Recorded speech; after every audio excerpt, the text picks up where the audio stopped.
예수님께서 비유를 통해 천국의 진리를 말씀하시곤 하셨습니다. 우리 예수님께서 비유를 통해 하신 말씀 중에서 아주 유명한 비유가 있죠. 바로 밭에 심겨진 씨앗의 비유입니다. 예수님께서 그 비유를 통해서 네 가지의 다른 마음밭을 말씀해 주셨습니다. 길과 같이 딱딱한 마음밭, 돌들이 가득한 돌짝고 같은 마음밭, 가시덤불이 가득해가지고 싹은 나서 일어나는데 그 싹이 더 이상은 자라기 어려운 가시덤불이 덮여있는 마음밭, 그리고 마지막으로 비옥한 마음밭, 비옥한 옥토와 같은 마음밭, 이 네 가지의 종류의 마음밭을 우리에게 말씀해 주셨죠. 이 마음밭에 뿌려진 이 씨앗의 비유가 얼마나 중요한지 마태복음 13장 1절부터 33절까지 이 마음밭에 뿌려진 씨앗의 비유를 자세하게 말씀해 주시고 설명까지 해 주셨어요. 대부분의 비유의 말씀은 설명을 안 해 주셨거든요. 비유만 딱 던져 주셨거든요. 그런데 이 마음밭에 뿌려진 씨앗의 비유는 자세하게 설명까지 해 주셨습니다. 그리고 마가복음 4장에도 기록되어 있고, 그리고 누가복음 8장에도 이 비유의 말씀이 기록되어져 있습니다. 매우 중요한 천국의 진리이기 때문인 것이죠. 우리 성도님들, 배추밭엔 배추 씨앗을 심어요. 오이밭엔 오이 씨앗을 심습니다. 무밭엔 무 씨앗을 심습니다. 마음밭엔 무슨 씨앗을 심어요? 천국의 씨앗을 심습니다. 그러니까 마음밭이야말로 가장 중요한 밭입니다. 어떤 인삼밭보다도 비교할 수 없이 중요한 밭이 어떤 밭입니까? 마음밭입니다. 뭐냐? 마음밭엔 천국의 씨앗 말씀이 심겨지기 때문입니다.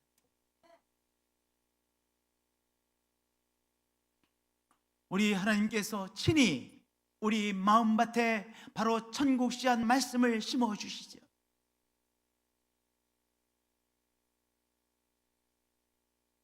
우리의 마음밭이 참 중요합니다. 천국 씨앗이 심겨지고 자라나, 잘 자라나면 천국의 열매를 거두게 되어지기 때문인 것이죠. 우리 농부이신 하나님께서 심으시는 천국의 씨앗에 쭉정이가 있겠습니까? 없겠습니까? 쭉정이 없습니다. 그러니까 이 천국 씨앗인 말씀에 쭉정이가 있으면 어떻게 되나, 그것 걱정은 우리가 할 필요 없어요. 왜냐? 하나님께서 심으시는 천국 씨앗 말씀에는 쭉정이가 없기 때문이죠. 천국 씨앗에는 쭉정이가 없습니다. 우리 하나님께서 보증해 주시는 천국 씨앗입니다. 그 천국 씨앗인 말씀이 우리 심령 속에 마음밭에 심어지고 자라나면 열매를 맺고 열매를 거두게 되어지죠. 천국의 열매를 거두게 되어집니다. 문제는 무엇입니까?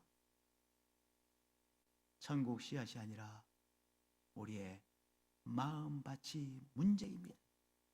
마음밭을 잘 정의해서 우리의 마음밭이 잘 부드러운 마음밭이 되어야만 천국 씨앗이 싹을 내고 자라나, 그리고 열매를 맺고 때가 되면 열매를 거두게 되어지는 것이죠. 우리의 마음밭을 우리가 잘 유지하는 것, 부드러운 마음밭으로 유지하는 것, 그것은 누구의 책임이에요? 하나님의 책임이 아니라 우리에게 달려 있는 것입니다. 우리의 마음밭을 우리는 시시때때로 뭐 해야 돼요? 기경해야 됩니다. 경작해야 됩니다. 쟁기질을 해야 됩니다.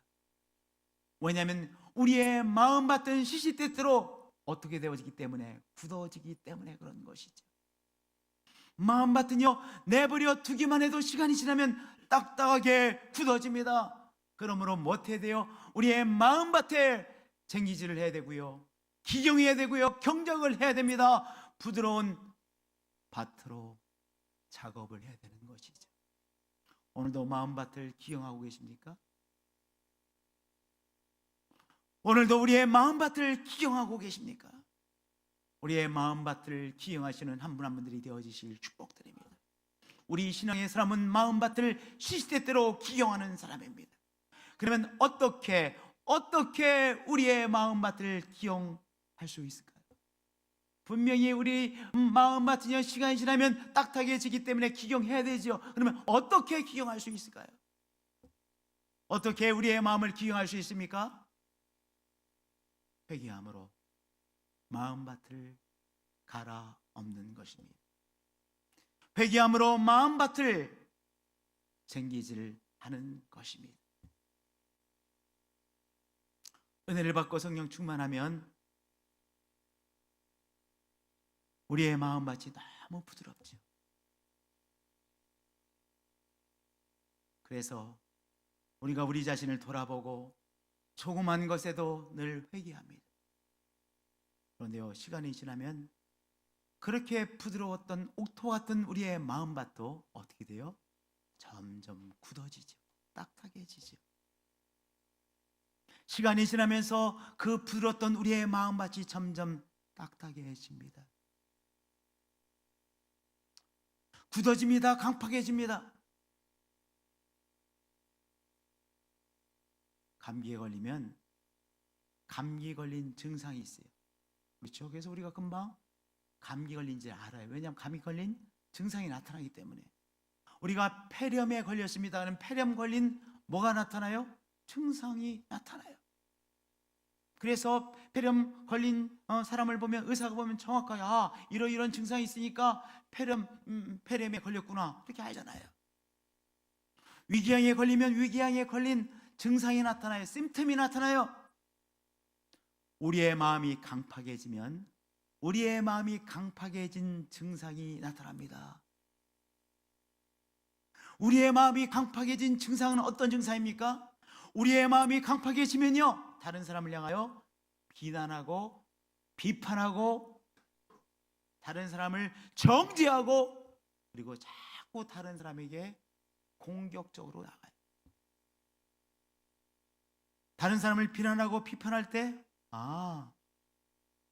내가 의로워서, 나는 정말 깨끗하고 의로워서 비난하고 비판하고 정죄하는 것이 아니라, 그게 아니라 지금 내 마음이 어떻게 되어졌구나, 강팍해졌구나, 강팍해진 증상이구나, 이렇게 깨달으시면 돼요.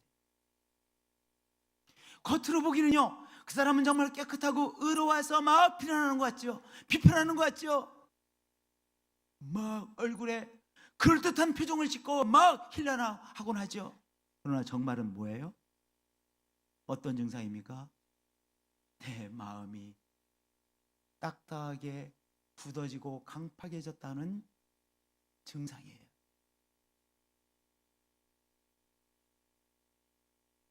다윗이 아주 은혜스러운 사람이었었잖아요. 그런데 존경도 받고 또 더 귀한 성공들을 이루고 이러면서 점점 은혜에서 멀어져 갔습니다. 사람이 실수하는 게 순간이에요. 자꾸 사람이 변하는 것이 순간이에요. 늘 사람은 똑같지 않죠. 다윗이 점점 변해져 갔습니다. 어느 날 우연히 만난 어느 젊은 여인을 보고 완전히 반해버렸어요. 그래서 그 여인을 취했습니다. 근데 그 여인은 남편을 둔 여인이었습니다. 유부녀였습니다. 가정을 가진 여인이었습니다. 가정을 가진 여인을 취했습니다. 이 남편이 있다는 것을 알고 이 남편을 없애버리면 이 여인을 완전히 자기 여인으로 만들 수 있다는 생각이 들었습니다. 그래서 왕이니까 남편을 제거할 생각을 했습니다. 그래서 전쟁에 나간 이 남편을요, 가장 이 전투가 심한 곳으로 일부러 발령을 내게 해서 그 전쟁터에서 죽게 했습니다. 사지로 몰아넣은 것이죠. 그리고 드디어 남편 죽었구나, 속으로 쾌재를 부렸습니다. 드디어 남편 죽었구나, 이제 저 여자는 내 여자가 됐구나. 그리고 그 바세바를 자기의 사람으로 완전히 취했습니다. 아무도 모를 것이라고 생각했습니다. 그러나 지나 한 사람, 두 사람, 세 사람이 다 알고 온 국민이 다 알고 있었습니다.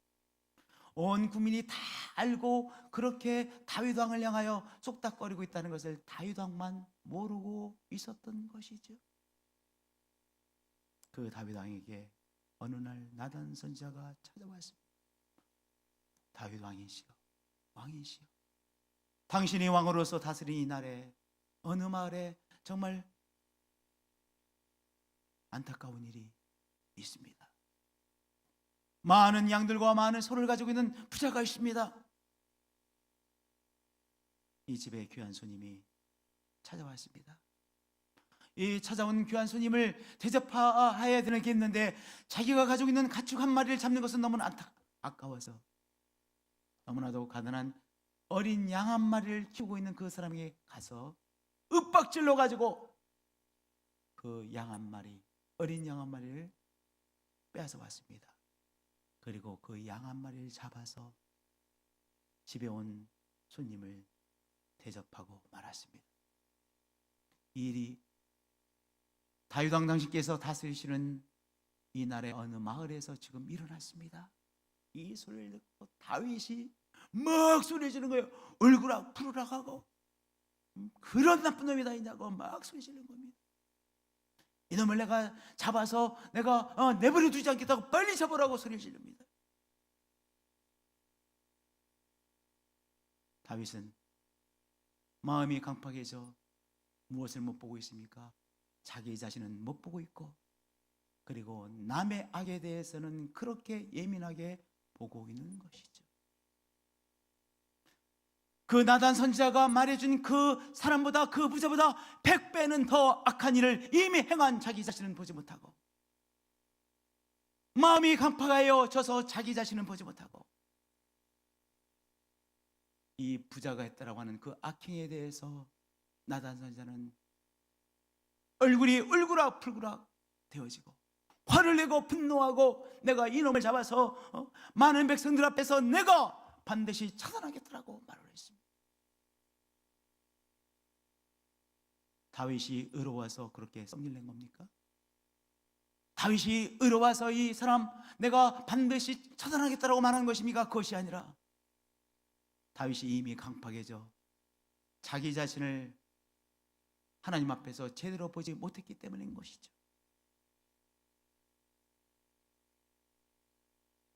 우리의 마음은 자기도 모르는 사이에 강팍해지곤 합니다.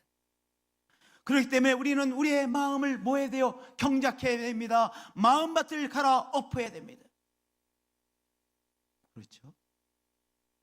우리의 마음밭을 경작해 갈아 엎어야 됩니다. 저를 따라서 유심합니다. 나의 마음밭을 갈아 엎어야 합니다. 봄이 되면 쟁기질 하죠. 제가 1부 예배 때 쟁기질을 안 하고 20대 청년들이 그러니까 20대 청년들은 대개가 쟁기질이 뭔지를 모르더라고요. 쟁기질하면 머리에 이렇게 그림이 안 떠오르더라고요. 쟁기질 하는 걸 한 번 못 봤으니까. 소가 쟁기질 하는 거 요새 20대 못 보지 않았겠습니까? 우리 요 앞에 있는 청년, 우리 신권사님 뒤에 있는 청년 쟁기질 하는 거 본 적 있어요? 없죠. 그 옆에 있는 청년 쟁기질 하는 거 본 적 있으세요?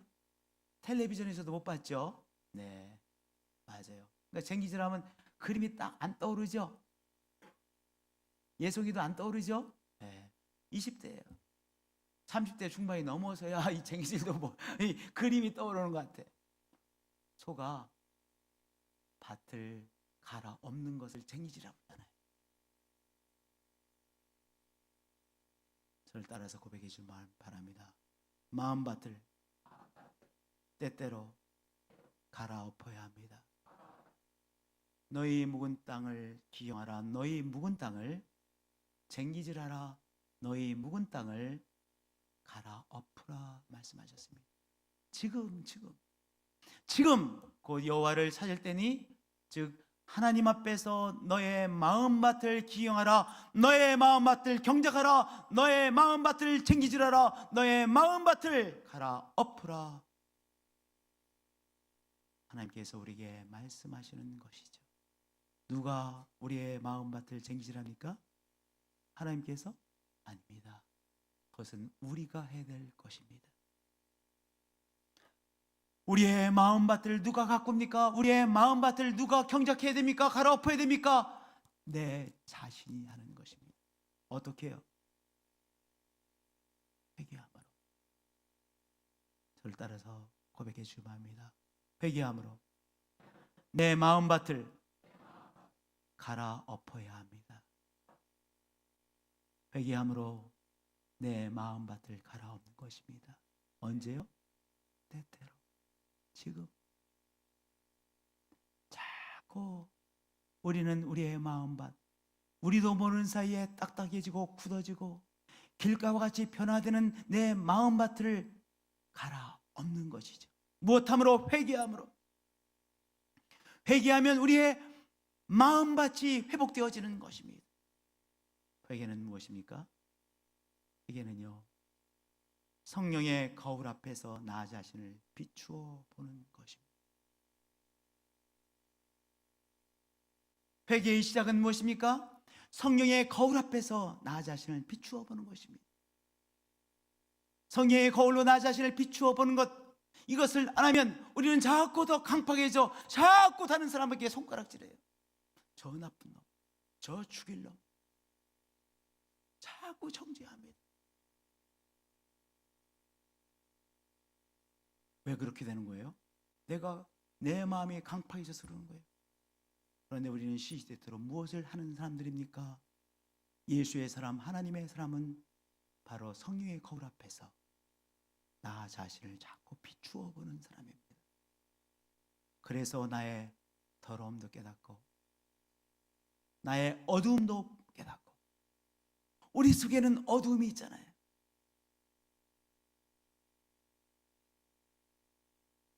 내 속에 악함도 보는 것이죠. 아, 내 속에 있는 악함이구나. 성경의 거울 앞에서 나 자신을 비추어 내 속에 있는 어두움들, 내 속에 있는 악함들,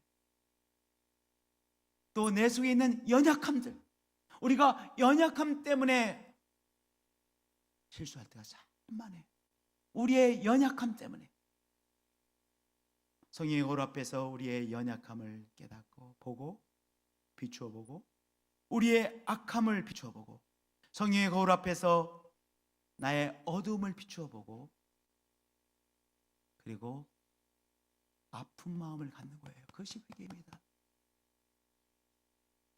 우리 하나님께서 우리의 연약함, 우리의 악함을 보고 아파하듯이 우리가 우리 자신의 악함을 보고 아파하는 것이죠. 내 속에 이런 악이 있구나, 내 속에 이런 어둠이 있구나, 아파하는 것이죠. 그리고 회개는 무엇하는 것입니까? 하나님 앞에 자백하는 것입니다. 내 속에 이 악함이 있습니다. 내 속에 이 잔인함이 있습니다. 내 속에 이 탐욕이 있습니다. 당신의 마음을 아프게 하는 이 어둠이 내 속에 있습니다. 주님, 제가 고치길 원합니다. 새로워지기를 원합니다. 주님, 저를 고쳐주세요. 자백하는 것이죠. 그럴 때 어떻게 돼요?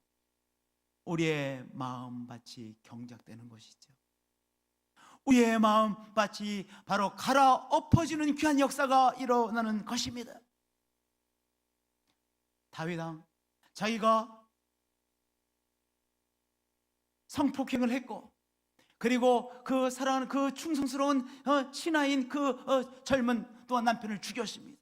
사지에 내몰아 죽였습니다. 그리고도 자기 자신은 아무렇지도 않았어요. 죄는 또 다른 죄를 낳죠. 죄가 그래서 무서운 거예요. 자기는 그리고 아무렇지도 않아요. 그런데요, 이야기를 들려준 나단 선지자가 다윗 왕을 쳐다보며 이렇게 말합니다. 그 사람이 바로 당신입니다. 그 부자가 바로 당신 다윗 왕입니다. 그 한마디에 다윗 왕은 깨어났습니다. 자기의 죄악을 보기 시작했습니다. 자기의 악행을 보았습니다. 자기가 얼마나 악한 죄를 지었는지 그때서야 깨달았습니다. 성령의 거울인 말씀 앞에서 자기의 죄가 드러나는 것입니다. 자기 자신을. 그래서 그때서야 회개하게 되지요. 다윗 왕이 그때 회복되게 되어졌습니다. 그의 굳어져 있던 그 마음밭이 회개함으로 경작되어졌던 것입니다. 쟁기질을 함으로 그의 이 강팍한 마음밭이 갈아 엎어지는 귀한 역사가 일어난 것입니다. 우리 사랑하는 성님들, 우리 신앙의 사람은 누구입니까? 시시때때로 우리의 마음밭을 경작하는 사람입니다. 어떻게? 성령의 거울 앞에서 우리 자신을 자꾸 비추어 보므로 우리의 마음밭을 바로 갈아엎는 사람인 것이죠. 회개함으로 우리의 마음밭을 갈아엎으시는 성도님들 되어지시길 축복드립니다. 자꾸 더 예민해져서, 더 센서티브해져서 하나님의 말씀 앞에, 성령의 거울 앞에 나 자신을 비추어 보고 내 마음밭을 회개함으로 경작하는 것이죠. 갈아엎는 것이죠. 그러한 부드러운 마음으로 늘 경작하시는 한 분 한 분들이 되어지시길 축복드립니다. 또 어떻게 우리의 마음밭을 갈아엎습니까? 기경하게 되어집니까? 두 번째는 감사함으로 마음밭을 기경하는 것입니다. 우리의 마음밭이 강팍해지면 나타나는 증상이 또 하나 있습니다. 그것은 우리의 언어에서 감사라는 언어가 사라져버린다는 거예요. 우리의 마음이 강팍해지면 해질수록 어떤 언어가 우리 입에서 없어져요? 감사라는 언어가 없어집니다. 그래서 어떤 것도 감사하지 않게 돼요. 어떤 것도 감사하지 않게 돼요. 어떤 것도 감사하지 않아요. 그리고 입만 열면 무엇해요? 불만과 불평을 쏟아 놓습니다. 아, 지금 저 사람 마음이 딱딱해졌구나, 내가 딱딱해졌구나 깨달으셔야 돼요. 그건 증상이에요. 심텀이에요. 심텀. 그 심텀을 어떻게 막을 수가 있겠습니까? 감기 걸리면 아무리 기침을 안 하게도 기침감이면 기침이 저절로 나오는 거예요. 코감기면 코가 콧물이 자꾸 나오는 거예요. 마음이 강팍해지면 내가 안 하려고 해도 자꾸 뭐가 되는 거예요? 불만하고 불평하고 무엇에도 감사하지 못하고 자꾸 불만이 쏟아져 나와요. 입만 열면 불평해요. 직장 가서 불평하고 불만하고, 길을 걸어가면서 꼭 불평한 것만 또 찾아내가지고 불평하고 불만하고, 텔레비전 뉴스 보면서 막 승질내고. 그러면 아내가, 왜 당신 뉴스 보면서 승질내? 그러려면 우리 다른 거 보자. 왜 쓸데없는 소리 하냐고 말해. 나라가 지금 이 꼴이 됐는데 당신까지 나 열받게 하냐고. 그럼 아내가 쓱 물러가. 애들도 쓱 물러가. 그러니까 왜 애들은 말이야, 나 아빠가 집에 있는데도 왜 한 번 와서 인사도 안 하냐고 또 승질내. 여러분들, 내 마음이 강팍해지면 자꾸 불평과 불만이 가득해져요. 그리고 누구에도 감사하지 않습니다. 우리가 은혜를 잊고 사는 인생, 우리가 정말 은혜 때문에 사는 얼마나 많은 사람들이 있습니까? 그럼에도 누구에게도 감사하지 않게 돼요. 그러면 무슨 증거예요? 내 마음이 강팍해졌다고 하는 증상의 심텀의 심텀. 원망이에요. 누구 때문에 이렇게 됐다. 누구 때문에 내가 행복하지 못하다고. 자꾸 어떤 사람을 희생양, 스케이크호트로 삼아서 원망합니다. 불평과 불만, 그리고 누구에 대한 원망의 언어가 자꾸 나갑니다.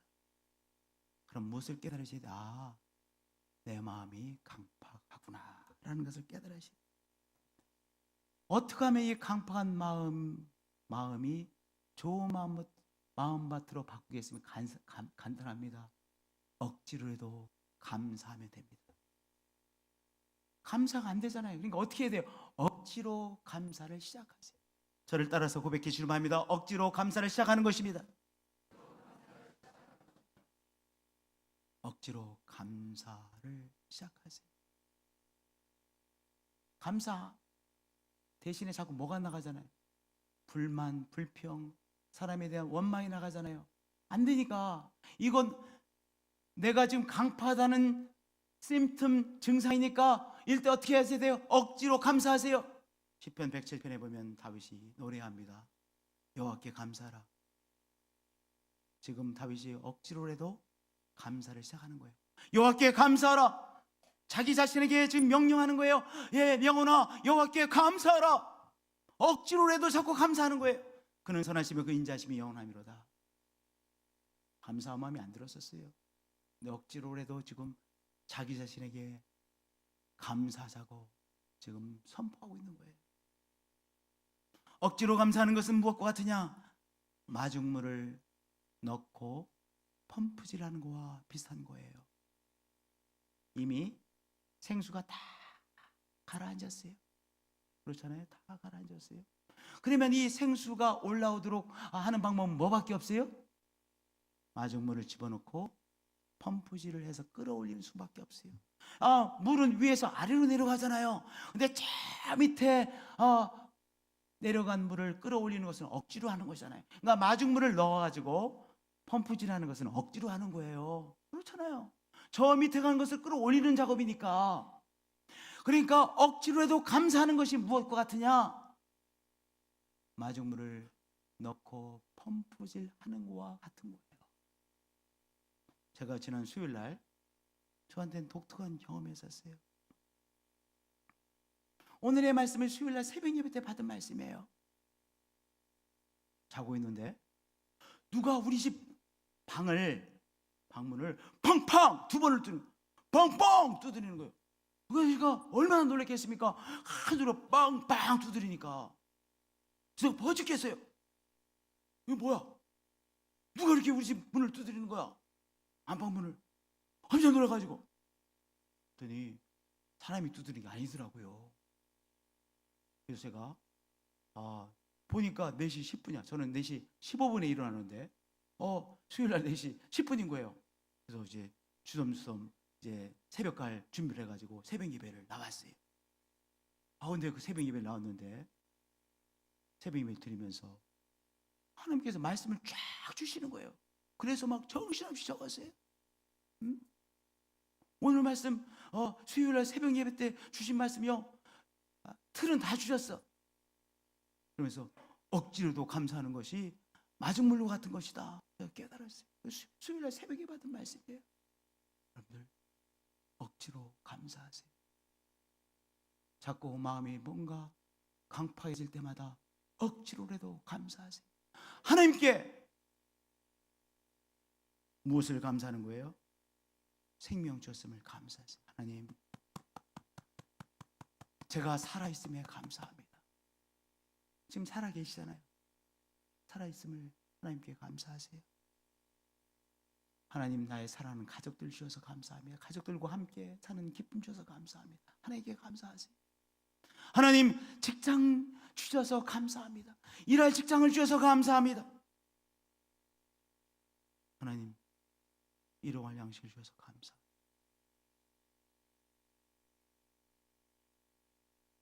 오늘 아침에 제가 치즈하고 빵하고를 먹었어요. 커피를 딱 갖다 놓고.